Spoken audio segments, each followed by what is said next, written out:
শাওয়াল মাসে কিছু গুরুত্বপূর্ণ আমল আছে, বিশেষ করে রমজানের পর এই মাসে নেক আমলের অনেক ফজিলত রয়েছে। সুবহানাল্লাহ।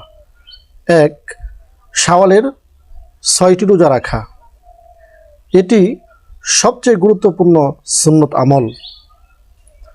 রাসূল সাল্লাল্লাহু আলাইহি সাল্লাম বলেছেন, যে ব্যক্তি রমজানের রোজা রাখলো, এরপর শাওয়াল মাসে 6টি রোজা রাখলো, সে যেন সারা বছর রোজা রাখলো। সুবহানাল্লাহ। এর নিয়ম হলো, ঈদের দিন রোজা রাখা যাবে না, ঈদের দিন রোজা রাখা হারাম। ঈদের পর মাসের যে কোনো 6টি রোজা রাখা যাবে। একটানা 6 দিন বা আলাদা আলাদা দিন, দুইভাবেই রাখা যায়। 2 নাম্বার কাজ হলো শাওয়াল মাসে নফল নামাজ বেশি বেশি পড়া। তাহাজ্জুদ, সালাতুত তাওবা, ইশরাক ও তাসতের নামাজ, বেশি বেশি নফল সালাত।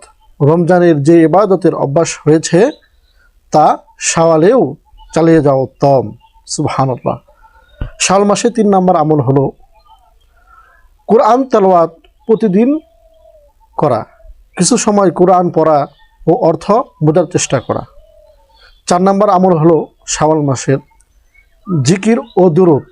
জিকিরগুলো হলো সুবহানাল্লাহ 100 বার, আলহামদুলিল্লাহ 100 বার, আল্লাহু আকবার 100 বার, লা ইলাহা ইল্লাল্লাহ 100 বার, দুরূদ শরীফ বেশি বেশি পড়া।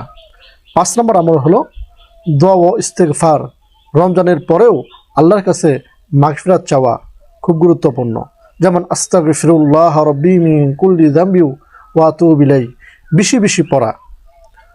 6 নাম্বার আমল হলো সদকা করা, গরিব দুঃখীদের সাহায্য করা, খাবার খাওয়ানো, মসজিদে বেশি বেশি দান করা, এসবই উত্তম আমল।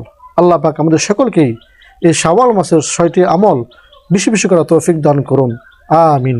প্রিয় ভিউয়ার্স, ভিডিওটি যদি ভালো লেগে থাকে মেহরবানি করে লাইক, কমেন্ট, শেয়ার, সাবস্ক্রাইব করুন, বেশি বেশি শেয়ার করুন। অন্য এক ভিডিও পেতে, ইসলামিক ভিডিও পেতে আমার চ্যানেলটি সাবস্ক্রাইব করে রাখুন। দেখা হবে অন্য কোনো ভিডিওতে। আসসালামু আলাইকুম ওয়া রাহমাতুল্লাহি ওয়া বারাকাতুহু।